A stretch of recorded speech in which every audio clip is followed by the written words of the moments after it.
Հայաստանը եւ Եվրամիությունը շուտով կավարտեն բանակցությունները գործընկերության նոր օրակարգի շուրջ, որը կընդլայնի գործակցությունն անվտանգության ոլորտի բարեփոխումների եւ մուտքի արտոնագրերի ազատականացման ուղղություններով, նշել է Հայաստանում Եվրամիության պատվիրակության ղեկավար դեսպան Վասիլիս Մարագոսը Եվրամիության եւ Հայաստանի միջև համապարփակ եւ ընդլայնված գործընկերության համաձայնագրի ամբողջական ուժի մեջ մտնելու 4-րդ ամյակի միջոցառմանը։ Փոխվարչապետ Մհեր Գրիգորյանն էլ ընդգծել է աշխարհաքաղաքական զարգացումների լույսի ներքո առանցքային է Հայաստանի կենսական օրակարգի բարեփոխումների ընթացքի քննարկումն ու գնահատումը, քանի որ դրա իրականացումը կարևոր է մեր երկրի կայուն զարգացման եւ առաջընթացի համար։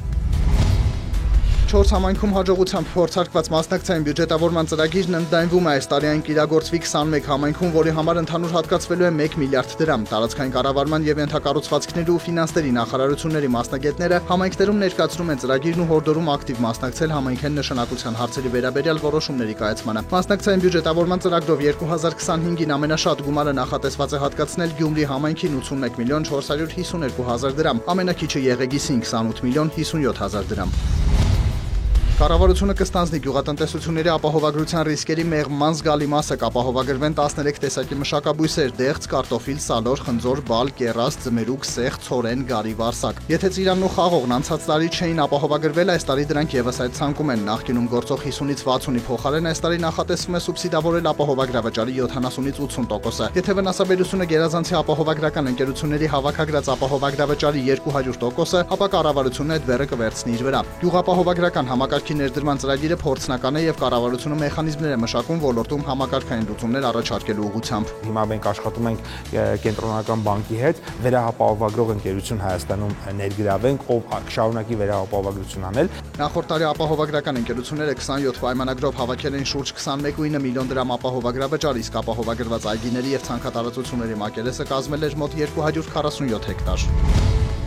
Ագրարային համալսարանն ու Օրգանական Հայաստան ասոցիացիան մեկնարկում են օրգանական գյուղատնտեսության անվճար ինտենսիվ դասընթաց, որ սկսնակները գիտելիք ու փորձ ձեռք բերեն, ֆերմերները հմտությունները զարգացնեն։ Առցանց ու արկա դասընթացներին կուսումնասիրեն օրգանական գյուղատնտեսության հիմունքները, ինչպես չվնասել հողը, մաքուր պահել ջուրը, վնասատուների դեմն առնել բնական միջոցներով, կտրուկ հրաժարվել գենետիկորեն ձևափոխված օրգանիզմներից։ Արդյունքում տնտեսությունը կդառնա ավելի կայուն, շահավետ ու անվնաս շրջակա միջավայրի համար։ Օրգանական գյուղատնտեսության վերաբերյալ տաքնաժամկետ կուրսերը առաջին անգամ են անցկացվելու եւ սա շատ մեծ ձեռքբերում է մեզ համար, քանի որ օրգանական գյուղատնտեսությունը դա միայն գյուղատնտեսություն չէ առանց քիմիկատների, օրգանական գյուղատնտեսությունը հիմքն է անվտանգ սննդի, առողջ հողի եւ կայուն ապագայի։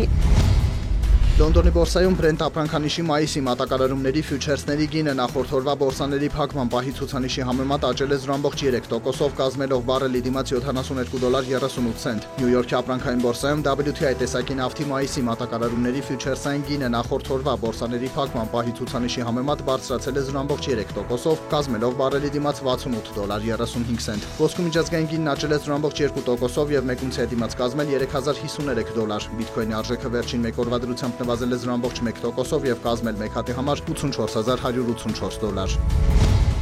Հայաստանի կենտրոնական բանկը տեղեկացրել է, որ մարտի 21-ի տվյալով ամերիկյան դոլարը միջինն արժեցել է 392 դրամ 54 լումա։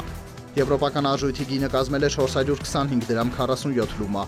Ռուսական ռուբլու արժեքը սահմանվել է 4 դրամ 63 լումա։